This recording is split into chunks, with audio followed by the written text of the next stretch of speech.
Did you know that some security cameras can see the future? Mike thought he was losing his mind on his first night as a security guard. The surveillance footage showed people walking through locked doors, stepping into elevators that didn't exist, and talking to empty air. He figured the cameras were broken until he noticed something terrifying.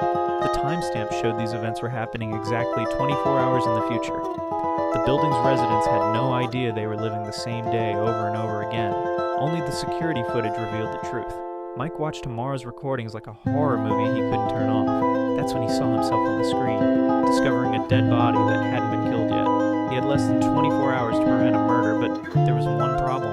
Nobody believed him about the time loop. The killer was already making their plans, and Mike was trapped in a building where yesterday, today, and tomorrow had become the same nightmare. Time was running out, but which day was he actually living?